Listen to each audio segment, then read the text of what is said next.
Pondok pesantren mempunyai kontribusi yang nyata dalam pembangunan pendidikan bangsa.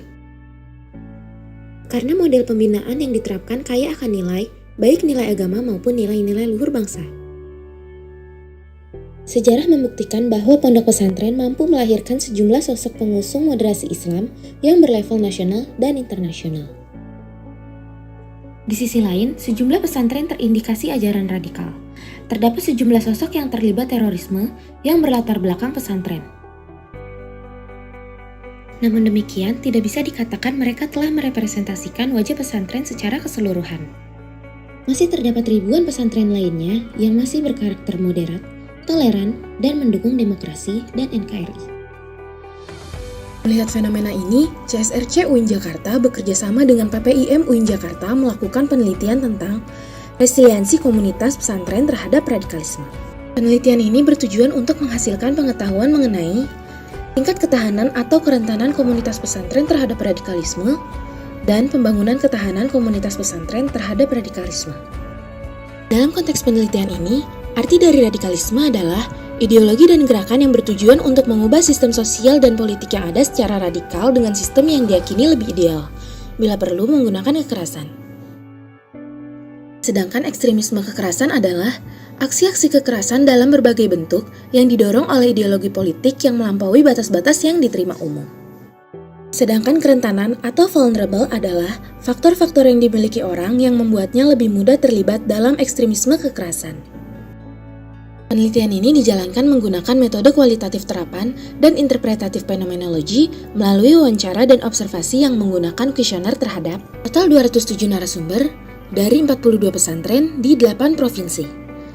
Setiap pesantren terdapat 5 narasumber, yaitu pimpinan pesantren, guru senior, guru junior, pengurus, dan santri. Dari total 42 pesantren, mereka dapat terbagi dalam 3 kategori, yaitu pesantren tradisional, pesantren modernis, dan pesantren salafi. Dalam mengukur tingkat resiliensi komunitas pesantren, studi ini menggunakan kerangka konseptual resiliensi komunitas untuk mengetahui bagaimana pesantren mendayagunakan modal sosialnya. Ada 3 modal sosial yang dimaksudkan, yaitu social bonding, merupakan keterikatan pesantren dengan kelompok yang sama identitasnya. Social bridging, yaitu keterikatan pesantren dengan identitas yang berbeda. Social linking, yaitu kemampuan pesantren membangun hubungan dengan pemerintah. Semakin baik modal sosial yang dimiliki suatu pesantren, maka akan semakin tinggi tingkat resiliensinya terhadap radikalisme. Semakin buruk modal sosial suatu pesantren, maka akan semakin rentan terhadap radikalisme. Lewat hasil temuan kami, pesantren tradisional memiliki tingkat resiliensi yang baik. Lihat dari aspek social bonding, Kiai dan Kitab Kuning merupakan unsur perekat di kalangan komunitas pesantren tradisional atau pelindung dari krisis identitas warganya.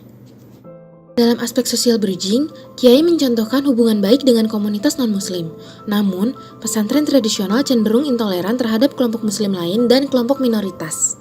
Aspek social linking pesantren tradisional juga cukup baik, dibuktikan dari disediakannya program Muadalah khusus Ponpes Salafiyah, program pendidikan kesetaraan Pondok Pesantren Salafiyah.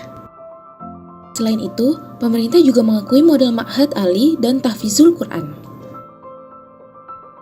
Secara umum, pesantren-pesantren modernis memiliki modal sosial yang bervariasi, namun dengan rata-rata tingkat resiliensi yang cukup tinggi. Dari aspek social bonding, panca jiwa menjadi faktor identitas yang kuat di kalangan komunitas Gontor.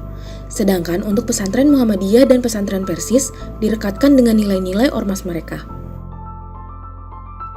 Pesantren Gontor memiliki modal sosial bridging yang lebih menonjol ketimbang 2 pesantren modernis lainnya. Hal ini dibuktikan dengan diajarkannya nilai kebebasan dan ukhuwah Islamiyah yang kuat di pesantren Gontor. Namun, ketiga pesantren modernis ini cenderung menunjukkan intoleransi terhadap kelompok minoritas.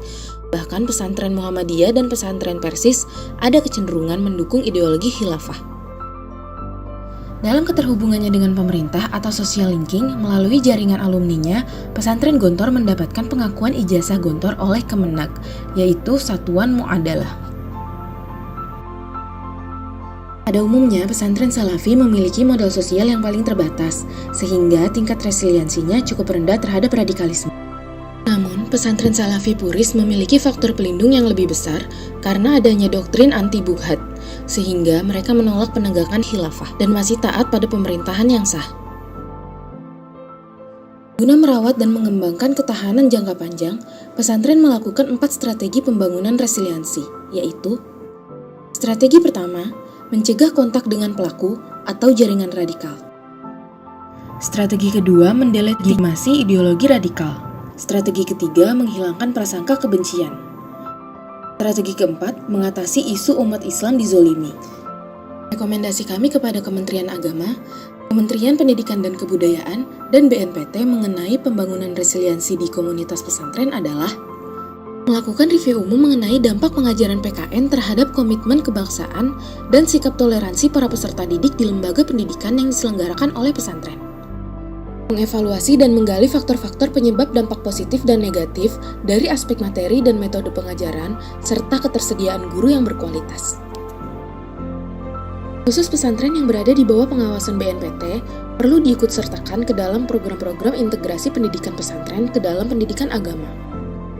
Mari perkuat pesantren untuk moderasi beragama.